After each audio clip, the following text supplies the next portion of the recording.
Assalamualaikum warahmatullahi wabarakatuh. Bertemu lagi dengan saya, Miranti Handayani, dalam perkuliahan Ekonomi Koperasi dan UMKM.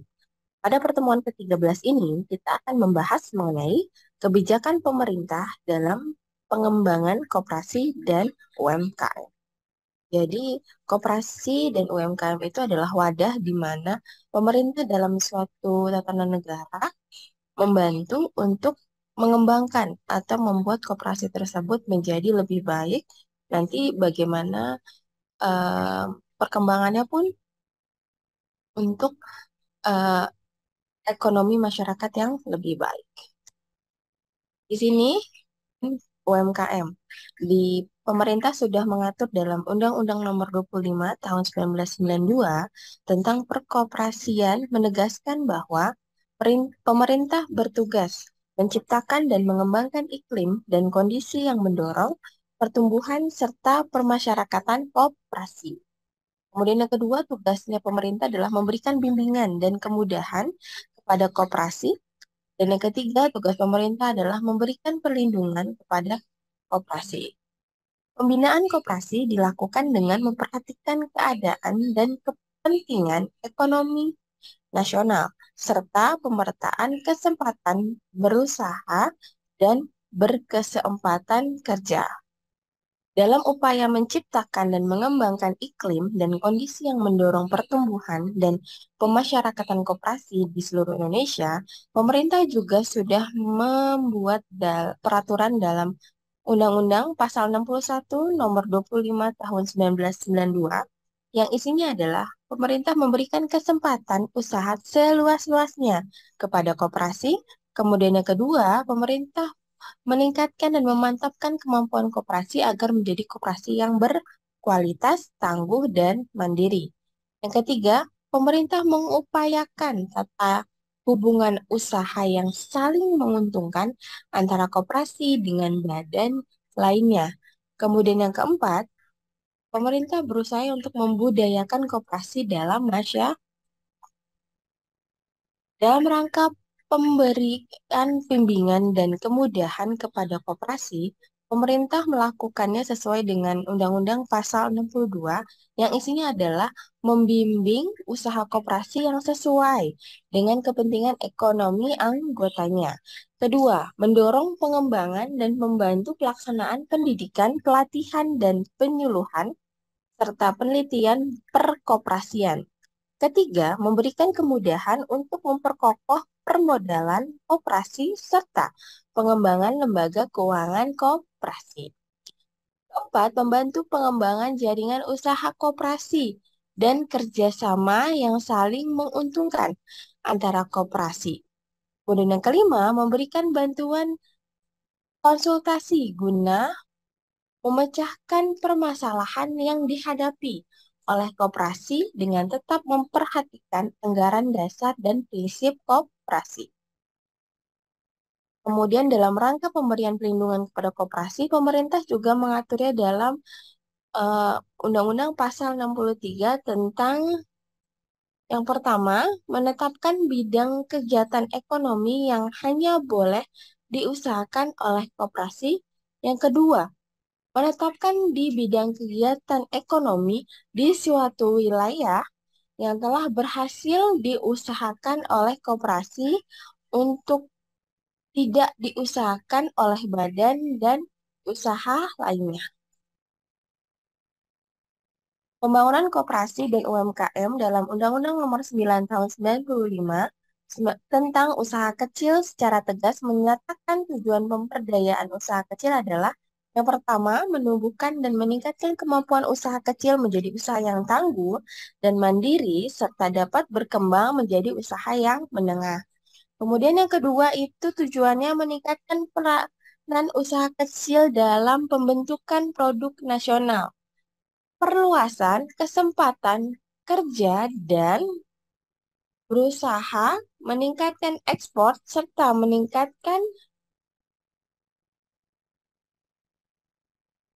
dan pemerataan pendapatan untuk mewujudkan dirinya sebagai tulang punggung serta memperkokoh struktur perekonomian nasional.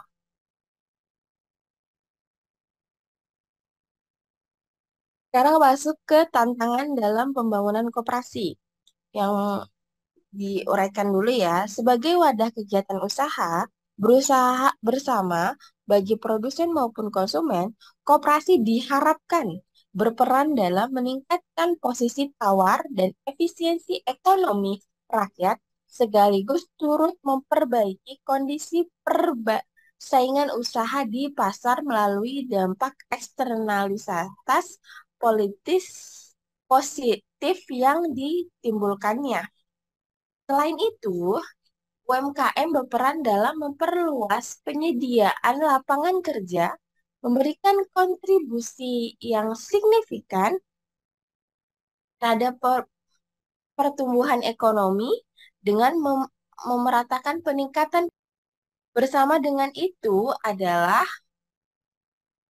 meningkatkan daya saing dan daya tahan ekonomi nasional. Arah strategi kebijakan dan program pembangunan koperasi dan usaha mikro, kecil, dan menengah. Kalau sasarannya dulu ya, secara umum pemberdayaan koperasi dan UMKM sasarannya adalah yang pertama, meningkatkan produktivitas UMKM dengan laju pertumbuhan lebih tinggi dari laju pertumbuhan produktivitas nasional. Yang kedua, meningkatkan proporsi usaha kecil formal. Ketiga, meningkatkan nilai ekspor produk usaha kecil dan menengah dengan laju pertumbuhan lebih tinggi dari laju pertumbuhan nilai tambahnya. Berfungsinya sistem untuk menumbuhkan wirausaha baru berbasis ilmu pengetahuan dan teknologi. Dan yang terakhir, lima, meningkatnya kualitas kelembagaan dan organisasi koperasi sesuai dengan jati diri koperasi. Kemudian masih dalam arah strategi, dalam rangka mewujudkan sasaran yang tadi tersebut, pemberdaya koperasi dan UMKM akan melaksanakan dengan arahan kebijakan sebagai berikut. Yang pertama, mengembangkan usaha kecil dan menengah atau UKM untuk mengarahkan memberikan kontribusi yang signifikan terhadap pertumbuhan ekonomi, penciptaan lapangan kerja, dan peningkatan daya saing. Sedangkan pemberdayaan usaha kecil mikro lebih diarahkan untuk memberikan kontribusi dalam peningkatan pendapatan pada kelompok masyarakat berpendapatan rendah. Yang kedua, memperkuat kelembagaan dengan menerapkan prinsip-prinsip tata kepemerintahan yang baik atau good governance dan berwawasan gender. Kemudian arah strategisnya, yang pertama, memperluas basis dan penambahan wirausaha mendorong pemerintah peningkatan ekspor dan penciptaan lapangan kerja. Yang kedua, peningkatan peran UMKM sebagai penyedia barang dan jasa pada pasar domestik yang semakin berdaya saing dengan produk impor, khususnya untuk memenuhi kebutuhan masyarakat. Koperasi yang diarahkan dan difokuskan pada upaya-upaya yang pertama, membenahi dan memperkuat tatanan kelembagaan dan organisasi koperasi di tingkat makro, meso, maupun mikro. Guna menciptakan iklim dan lingkungan usaha yang kondusif bagi kemajuan koperasi, serta kepastian yang kondusif eh, bagi kemajuan koperasi serta kepastian hukum yang menjamin pelindungannya, koperasi dan atau anggotanya di praktek-praktek persaingan usaha yang tidak sehat. Kedua, meningkatkan pemahaman, kepedulian, dan dukungan pemangku kepentingan, yaitu stakeholder kepada koperasi. Kemudian yang ketiga, meningkatkan kemandirian gerakan koperasi. Program pemberdayaan koperasi dan UMKM diarahkan pada 5 program, yaitu yang pertama, program penciptaan iklim usaha yang kondusif bagi UMKM. Yang kedua, program pengembangan sistem pendukung usaha bagi UMKM. Ketiga, program pengembangan kewirausahaan dan keunggulan kompetitif UKM. Terus, yang keempat, program pemberdayaan usaha skala mikro. Kelima, program peningkatan kualitas kelembagaan